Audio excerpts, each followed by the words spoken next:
नमस्कार, प्रेव्या संजाल में आपका स्वागत है। मैं हूं ओमकार मणि। भिवंडी 23 संसदीय सीट से निर्दलीय नीलेश सांबरे जिजाऊ संस्था के मार्फत चुनाव लड़ने वाले हैं, ऐसी जानकारी उन्होंने एक पत्रकार परिषद में दी है। थाने जिले में ग्रामीण क्षेत्रों में समाज सेवा में सक्रिय जिजाऊ संस्था के मार्फत नीलेश सांबरे सामाजिक कार्य करते रहे हैं।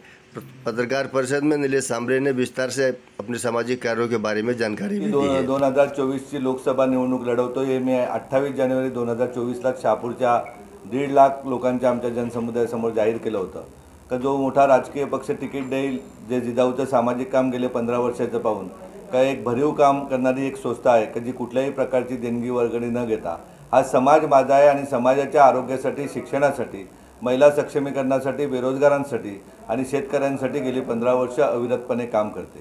का नुसतं बोलून नाही तर आज बघायला गेलं तर एक मोठं हॉस्पिटल आहे 130 खाटाचं का जे अगदी सर्दी खोकल्यापासून पोटातल्या बाळाच्या सिझरपासून तर कॅन्सरपर्यंत कुठलीही शस्त्रक्रिया असली, कुठलाही उपचार असला तरी अगदी मेडिसिन सेवेत मोफत उपचार होतो। प्रत्येक गावपाड्यावरती मेडिकल कॅम्प घेतले जातात। दररोज 3 मेडिकल कॅम्प चालतात, एक रक्तदान शिबिर चालतो। प्रेव्या संजाल के अंक में और भी महत्वपूर्ण वीडियो है, देखते रहिए हमारे अगले अंक में।